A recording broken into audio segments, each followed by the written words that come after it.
নমস্কার বন্ধুরা, নির্বাচনের আগে প্রতিশ্রুতি ছিল ৩,০০০ টাকা প্রতি মাসে বাংলার মা বোনেদের অ্যাকাউন্টে সরাসরি পৌঁছে যাবে অন্নপূর্ণা ভান্ডারের টাকা।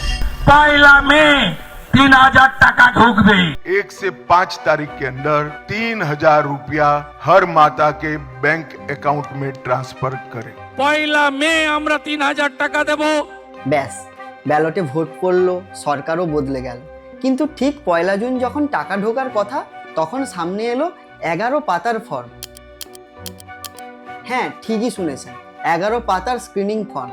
নির্বাচনের আগে অন্নপূর্ণা ভান্ডারের ফর্ম ছিল 1 পাতার, ঠিক এই রকম। এটি সাধারণত যেটা ভাতার নামে ধোকা দিয়ে চলেছিল, এটা ছিল একটা পলিটিক্যাল প্রচার। হঠাৎ করে লক্ষ্মী ভান্ডার বদলে অন্নপূর্ণার ভান্ডার হতে কেন আটকে গেল বাংলার নারীদের টাকা? কেন রাতারাতি 30 লাখ উপভোক্তাকে ইনএলিজিবল বা অযোগ্য বলে ছেঁটে ফেলার নির্দেশ দিলেন স্বয়ং মুখ্যমন্ত্রী শুভেন্দু অধিকারী? আর এই পুরো বিতর্কের মাঝে কেন West Bengal women and child welfare minister Agnimitra পালের একটা বয়ান গোটা বাংলার তোলপাড় সৃষ্টি করেছে? যারা লক্ষ্মীর ভান্ডার পাচ্ছিলেন তাদের নামটাই ট্রান্সফার হয়ে যাবে অন্নপূর্ণা ভান্ডারে। আপনারা 1,000 টাকা বা 1,200 টাকা পাচ্ছিলেন বা 1,500 টাকা লিস্ট 1 মাস আগে পেয়েছেন, আমাদের সরকারে আপনারা 3,000 টাকা পাবেন। তার যদি ইনকাম ট্যাক্স ফাইল থাকে তাহলে সে নিশ্চয়ই পাবেন না। কিন্তু তার কোনো যদি ইনকাম ট্যাক্স ফাইল না থাকে তাহলে সে তো অবশ্যই পাবেন। সুতরাং এখানে যে অ্যাপ্লাই করছে তার বিষয়টিকেই মেনলি দেখা হবে। বাকি যে ডেটাগুলো হয়েছে সেগুলো আমাদের ভবিষ্যতের জন্য কাজে লাগবে। এই ডেটা সেই জন্য একবারেই কাজটা করে নেওয়া হচ্ছে। আমরা কোনো দায়সারাভাবে কোনো কিছু করি না। যা ডেটা নিচ্ছে একেবারে ডেটা পোর্টালে উঠে যাবে। কিন্তু আসল প্রশ্ন ফর্ম, টাকা বা ভোটার নিয়ে না, ফর্মে থাকা তথ্যের বহন নিয়ে। আপনি কি জানেন এই ফর্মটা পূরণ করতে গিয়ে বাংলার মা বোনেদের ঠিক কি কি তথ্য সরকারের হাতে তুলে দিতে হচ্ছে? এটা একটা সাধারণ ভাতার ফর্ম নাকি গোটা পরিবারের এক্সরে রিপোর্ট? একটু ঠান্ডা মাথায় ভেবে দেখুন। পরিবারের সবার ব্যাংকের ডিটেলস দিলে ভাতা পাবেন, ঘরের একজন মহিলা ভাতা পাবে, কিন্তু ফর্মে দিতে হচ্ছে পরিবারের প্রত্যেকটা সদস্যের ব্যাংকের অ্যাকাউন্ট নাম্বার এবং আইএফসি কোড। কেন? সম্পত্তির হিসাব ও জীবনযাত্রা। আপনার বাড়ি মাটির নাকি পাকা? পরিবারে কতটুকু জমি আছে, কতটুকু সোনা আছে, কোনো 4 হুইলার গাড়ি আছে কিনা, প্যান কার্ড বা ইনকাম ট্যাক্স রিটার্নের খতিয়ান কি? বাচ্চাদের স্কুলের ছুটির বিবরণ শুনতে অবাক লাগলেও সত্যি বাড়ির বাচ্চারা কোন স্কুলে পড়ে এবং তাদের ভ্যাকসিনেশন বা টিকার ইতিহাস কি সেটা জানতে চাওয়া হচ্ছে এই ফর্মে। নাগরিকত্ব ও আইনি ফাঁস। পরিবারের কেউ সিএ এর অধীনে আবেদন করেছে কিনা, কিংবা এসআইআর 2026-এর ভোটার তালিকায় কোনো ট্রাইব্যুনাল কেস চলছে কিনা, তাও স্পষ্ট করে লিখতে হবে। ঠিক এখানেই উঠছে সবথেকে বড় 3টি প্রশ্ন, যা এড়িয়ে যাওয়ার কোনো উপায় নেই। বিভাগীয় সমন্বয় বা ডিপার্টমেন্টাল কোঅর্ডিনেশন কোথায়? আজকের ডিজিটাল ইন্ডিয়ার যুগে রেশন কার্ডের সাথে আধারের লিঙ্ক আছে, আধারের সাথে প্যানের লিঙ্ক আছে, প্যানের সাথে ব্যাংক অ্যাকাউন্টের লিঙ্ক আছে। সরকারের প্রতিটি দপ্তরের কাছে অলরেডি এই ডেটাগুলো টুকরো টুকরো করে রয়েছে। তাহলে সব ডিপার্টমেন্ট মিলে নিজেদের মধ্যে কোঅর্ডিনেট না করে সাধারণ মানুষকে লাইনে দাঁড় করিয়ে এই ডেটা স্ক্র্যাপ করার প্রহসন কেন?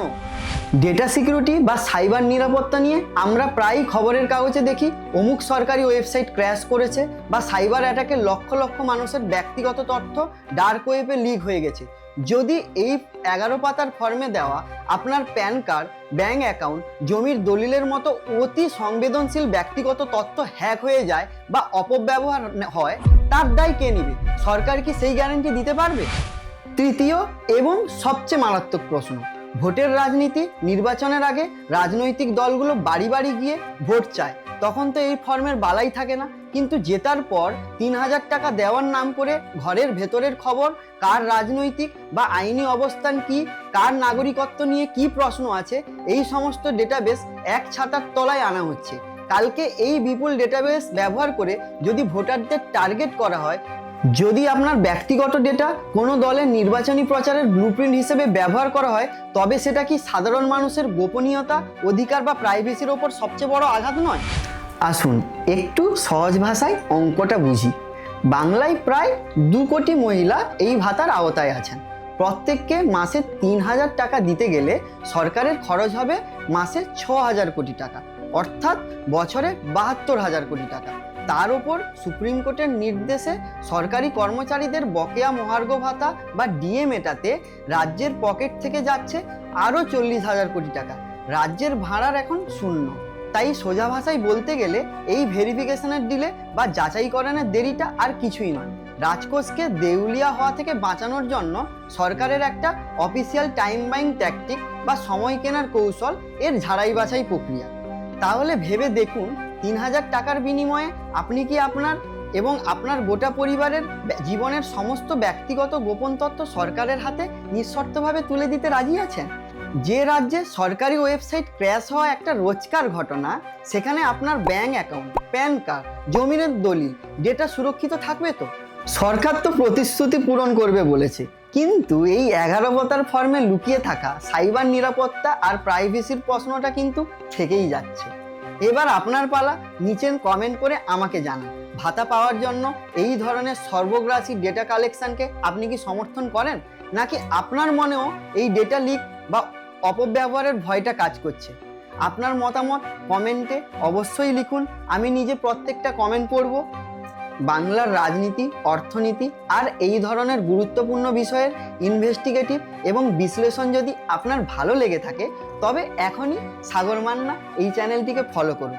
ভিডিওটি ভালো লাগলে লাইক করুন এবং আপনার পরিচিত মা বোনেদের সাথে অবশ্যই শেয়ার করুন, যাতে ফর্ম ফিল আপ করার আগে সবাই এই বিষয়গুলো জানতে পারে। আজ এই পর্যন্ত, দেখা হচ্ছে পরের ভিডিওতে। নমস্কার, জয় হিন্দ।